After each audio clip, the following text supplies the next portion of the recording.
Hey, dolls. On today's episode of What I'm Whining About, we're still talking about grief. The reason that we're talking about grief is because apparently my grieving process and or time is, I think it's becoming an issue for other people. So I received this message from my would have been sister in law, and I was taken aback because um, we're not close. We really, don't really talk to each other. She's Eddie's older sister, so she's in her late 60s. But we just weren't close. That's one thing about meeting somebody older in life. Everybody has their thing and everything that's happening to them. So it's not necessary that she and I went and got our nails done or bonded or did any of those things, and we didn't. So to be honest with you, I spoke to her on the phone maybe twice before, and then saw her in person at the funeral. Um, Fine. So once Eddie and I got engaged, she called and said that she was so shocked when Eddie said he was going to get married, because he said he was never going to get married, and that she was so happy for him and he seemed so happy, and I appreciated that. So fast forward, it's now 2 years later, and she sends me the message, and periodically she sends messages, and um, I'm just checking on you, seeing how you're doing. And when I got the message the other day, I was en route to an event. I was in a car, and I immediately sent it to my daughter because I was taken aback. And the message read, literally just boom, it's time to let Eddie go so another door can open for you. You are young and beautiful. Your love for him will always be a part of you. Spread his ashes in a lake or sea. Love you for all you did for him.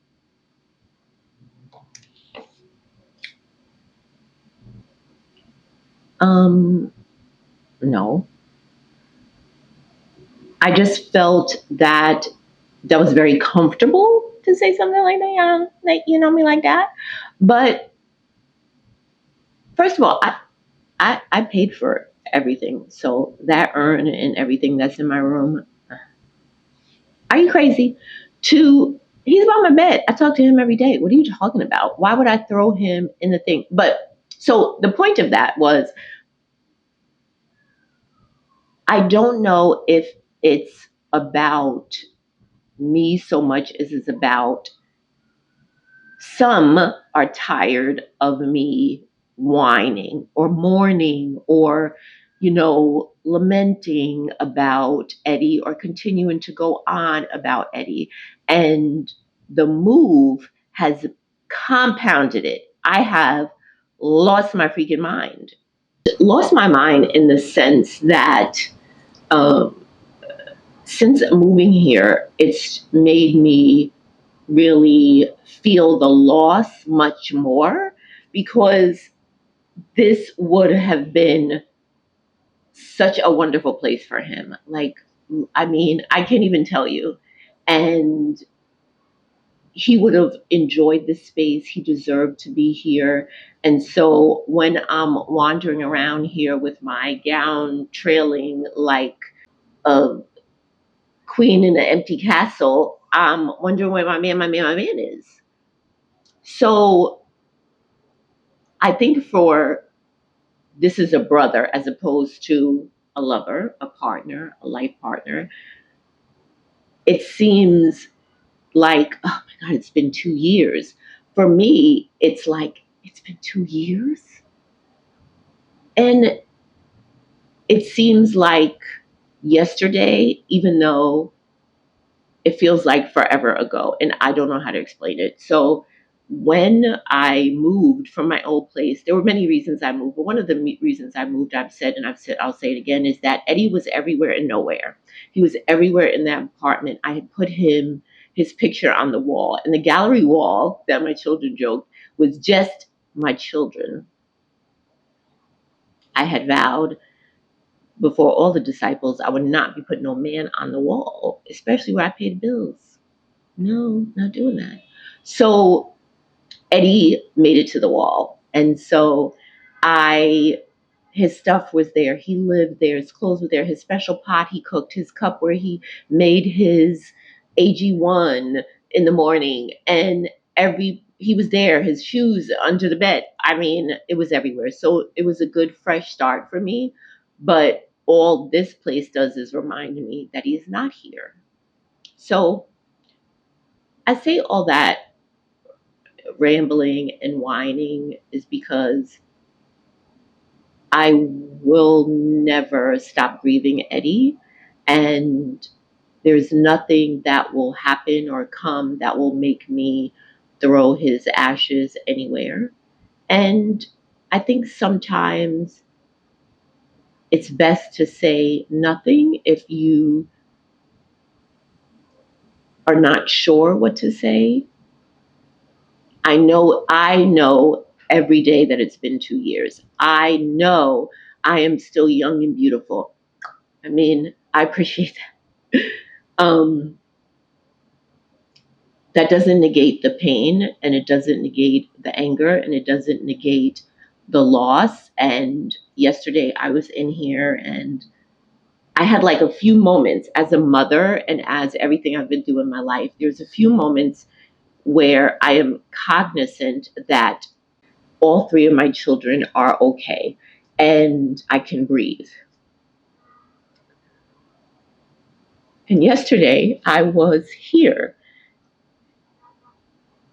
in my apartment and I'm awed by the view. I'm awed by the sunset. And I was here alone. And then I made the mistake of putting um, Naomi Sharon's Bittersweet on. I don't know. I did that to myself. And I had a good day. I went. My daughter and I. My daughter came to visit me. We took a walk. We did some work. We went and got some lunch, and we had a really beautiful day. I got picked up packages, um, and I laid on the couch, and I'm on my new couch, and I cried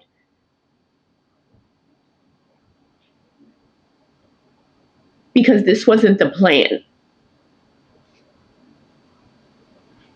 and I'm angry. And for someone to say to throw him away,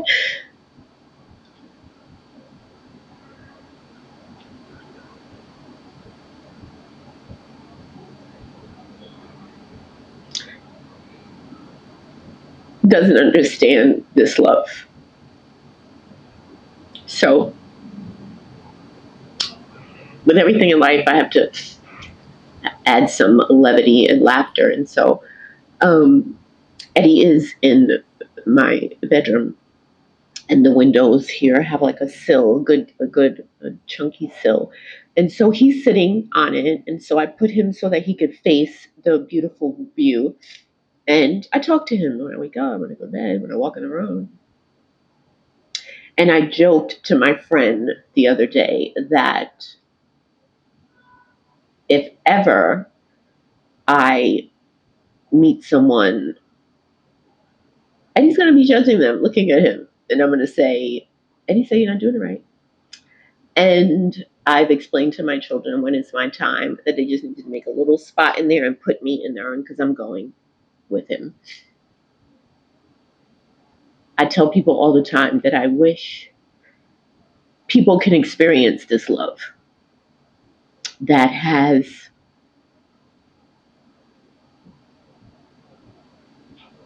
completely altered my brain chemistry, altered my thinking, altered what I thought love was going to be. And I talked to my son's girlfriend last night. We talked for a long time because she kind of talked me through, and it was very nice of her. And my children are lovely because they listen all the time. And Eddie was the person that I was safest with. And I was finally not like hyper vigilant and anxious and scared all the time. And so now that he's gone, that's all rushed back. And so for someone to say, to let him go is, you just, you don't know. And I hope she experiences it once in life. And to show you how crazy I am, we went to an event and they gave us scarves and asked us what we wanted engraved. And I had 555 because I've completely lost all sanity. Anyway, thank you for listening. And thank you for staying and subscribing and helping me get through this grief. And I know everybody's telling me I need to see a counselor. I need to go to grief counseling. And I'm going to do all the things. But for now, talking is helping. So thanks, guys.